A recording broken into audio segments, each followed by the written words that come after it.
Good evening, Rabbi Isai. Baruch Hashem, we are in the center of Rambam, Merkaz Rambamyomi, 770 Eastern Parkway. Baruch Hashem, we're here in the middle of Yutis Kislev from Bringen. We took a little break over here to Chaparayim, the first parak of Hilchos Edus. Mamish in front of me, there are thousands of Bacharim for bringing. Baruch Hashem. We took a few minutes over here in the back. We're in the back of 770. I don't know if you could hear all the noise in the background, but we're in the 770's library. Not the famous library, but a little bit less known library. And if you hear a lot of noise in the background, it's from all the bringing of all the Bacharim over there in the background. So without further ado, we're going to begin Hilchos Edus, Perek Aleph. Very, very short Perek. Hopefully we will upload some graphics. But it's a very short Perek and very straightforward and very easy. So let's begin. Hilchos Edus. Ironically, there's not barely even a quiet spot. This is the most quiet spot that I found in 770, in the middle of the whole Yitas Kislev for bringing. So, Hilchos Edus. Yesh b'chol shmeine mitzvahs. There are 8 mitzvahs in Hilchos Edus. Sholosh mitzvahs say, v'chomish mitzvahs leisa say, v'zo proton. There are 5 mitzvahs which are, proactive mitzvahs, and 5 mitzvahs which are prohibitions. Yeah, Aleph. So we're gonna name all 8 of them. Aleph loheid lebeis din lemishi yesh leedus. If someone has a certain witness, he has to go forward and make that witness. Beis lidreish v'lachker ha'edim. You have to another mitzvah to interrogate the edim. Gimel shelo yireh ha'ed b'din zeh she'ed olav b'din nefashos. Yeah, that an aid cannot be involved in the case that he himself witnessed.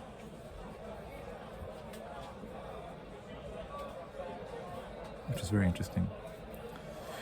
Dalet, shelo yokum davar be'ed echad.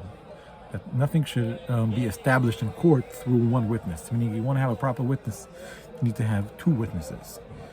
Hey, shelo yed bal aveda. A person who is known to have do a lot of aveiros should not be witnessing.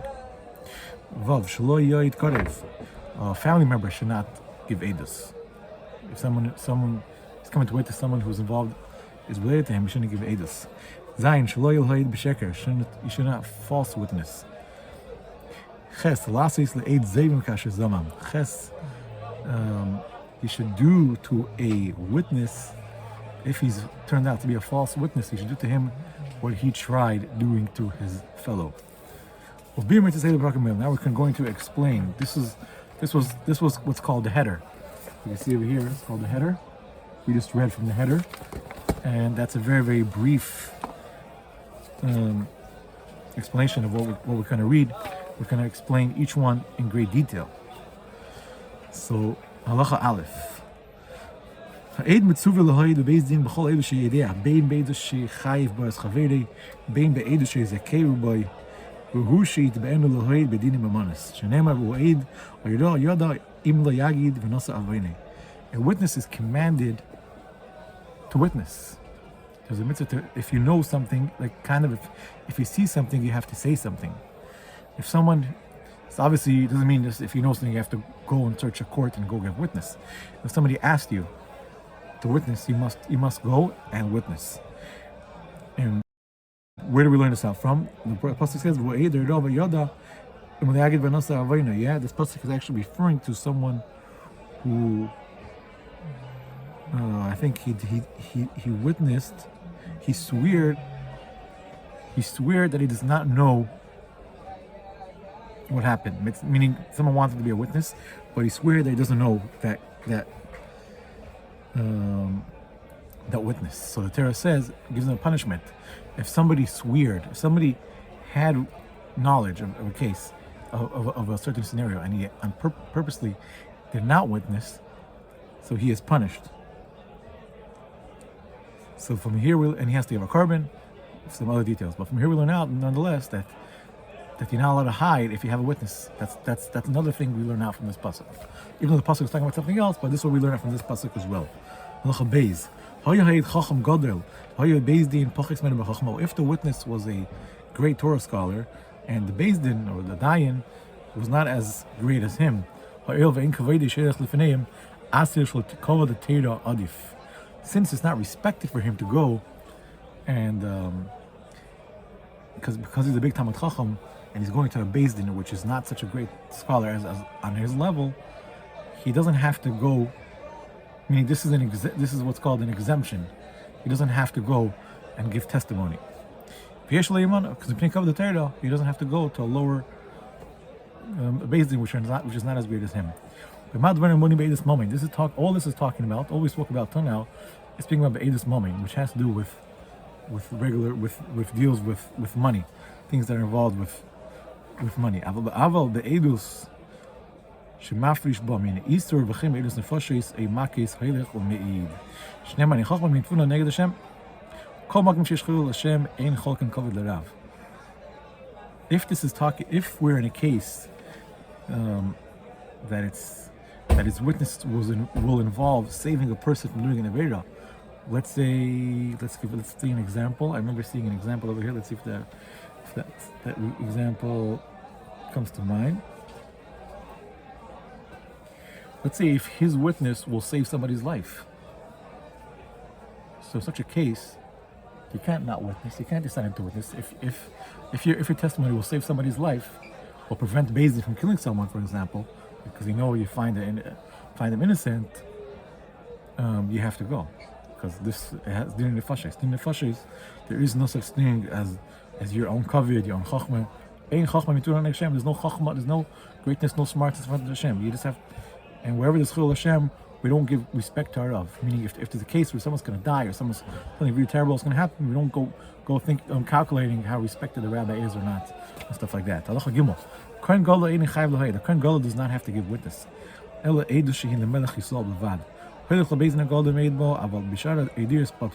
Kohen Gadol is completely exempt, almost completely exempt from giving witnesses, besides for one case. Kohen Gadol, which is really respected, it's not respected for him to go and testify in court. There's only one case where he will have to, and that is if it's involved a king. If it's involving one of the Jewish kings, then it is on a very high level.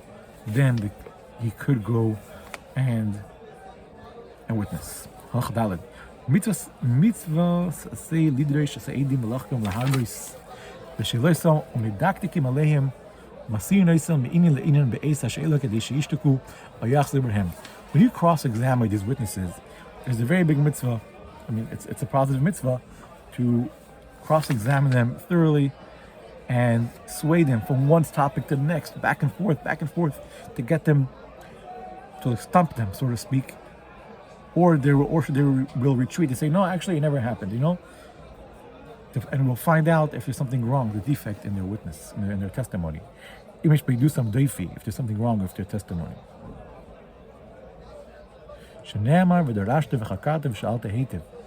Like it says in the pasuk that you should ask and you should check and you should look very, very, very, very thoroughly. And when you question these edim, you have to be very, very careful, because the people might learn from you how to, if they know what you know. If you're only asking about specific topics, then the edim know. Okay, fine. So the edim only going to cover these topics. Let's say something else, or the edim are not going to cover that, and maybe that's going to open up a way how they could lie and stuff like that. So beis din have to be very, very careful how they cross-examine. So there is seven ways how they cross-examine the witnesses. What week was it? What week could mean what year of Shemitah? It was the first year, second year, second. Which year? What month? What day of the month? What day of the week? What time was it? And in what place? Even if he came and said, oh, we killed him today. So we still asked him, which week was it? Even though it was today. We know it's today. We know we're talking about today. We still asked him what day it was. Is it Be'ezi shana, what year? Be'ezi chodesh, b'kam chodesh, what month? And what day of the month? Be'ezi shah, and what time? We asked them the same questions. All this is in a purpose to make it heavy on them. Maybe they will retreat. Maybe they will take back their witness, their testifying, their testimony. So remember, all you remember is the number 7. There's 7 chakiros.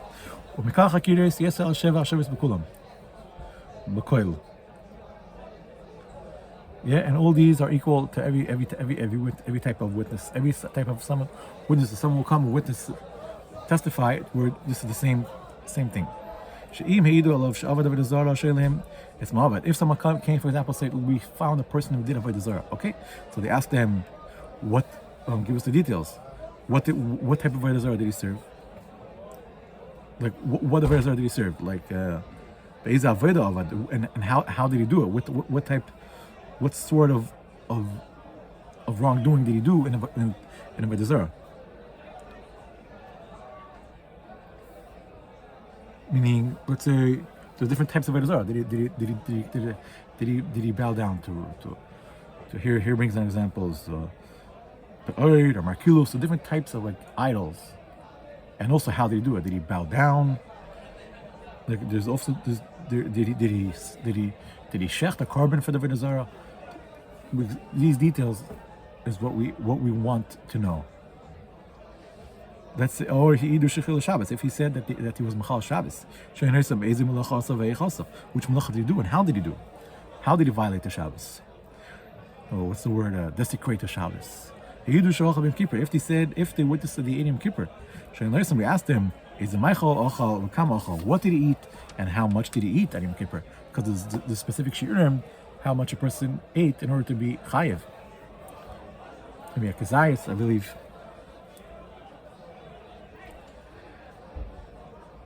Yeah, it doesn't say it here, but I believe it's a kazayas.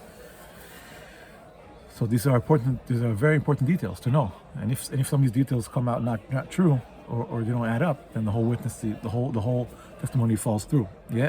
And if he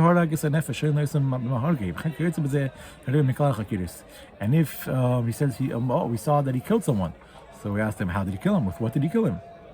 Yeah, and so on and forth. Halacha hey. The chakiris, all these things, this cross-examining is the most important part of it.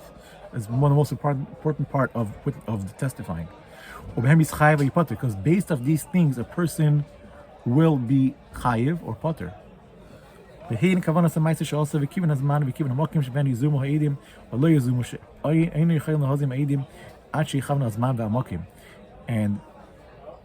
these set the table. If we give hazama for the edim, hazama means like we're disqualifying them from the case, and we prove out that they're lying. Because if they say, if they don't say the time, then we can't say, hey, you said this time, like I said the other time. We have to have, this is the preset. We have to ask them what time it was to know if the other one matches, the other witness matches the same time. We cross-examine them separately. We have to ask each one of them the same questions, and their answers have to add up. So time and place are very important for this, because if you don't say time and place, even though they could be a little different, but if that might be okay. But here, someone's a different time or a different place, that's like complete opposite of their testimony. And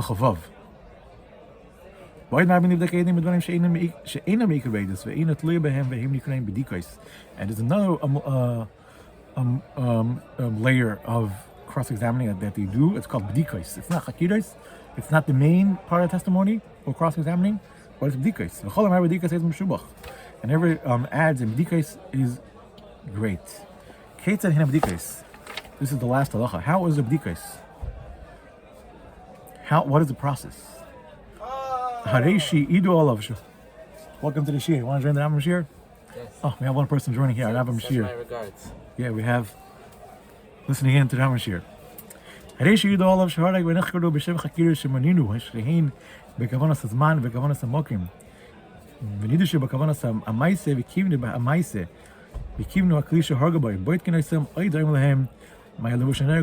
So let's say the testimony added up and all the details, the time and place and everything, like everything seemed to be added up. If they said if they killed someone, so which weapon did they use? They both said the same weapon. Everything was adding up. Then we go on further and ask them, "My hayalavu shenera oyahidik."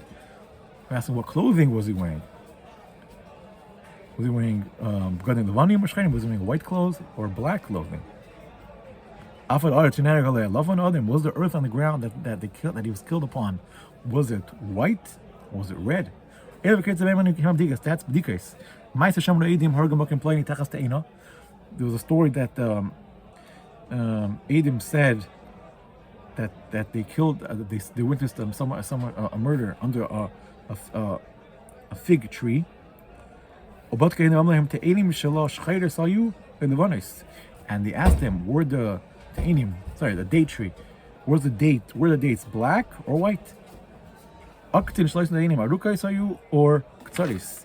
I don't know how to say it in English. Like the stem is the stem of this fruit that the story happened under. Were there long stems or short stems? Whoever asks continuously to ask questions, that is important and very, very good to do so. And we will conclude with a quick story. The story is related to this. I can't remember all the details, unfortunately. This came to mind right now. I did not prepare the story. But in relation to, I think after the passing of the Baal Shem Tov, or the Mizutcha Magid, someone once asked the Alter Rebbe, was a misnagid, and he was giving some hard time. And the Alter Rebbe told him, he knew that it was a misnagid, and he asked him. He told him, it says in the Pasuk, it says you have to ask, and you have to, I don't know the exact translation, but you have to basically dig in really, really deep before you get to conclusions. And you have to ask good. Alter Rebbe asked him, did you actually go and do a real chakira with Rishon, and go and really, really analyze what you're looking at before you went and started going against Chassidus? That was Alter Rebbe's question. They asked him. So it's very important, before you go and bashing someone, going against someone, there's a pasuk. It says, you have to really, really analyze the situation before you go on and speaking against someone. Thank you very much for joining us in Perek Aleph, Hilchos Edus. Baruch Hashem. Good night. So we just finished the shir over here. I'd like to show you what I was talking about, all the noise from all the buffalo over there. So this door was closed, so you weren't able to hear. That door was closed. Just going to show you what's going on over here. Look at that.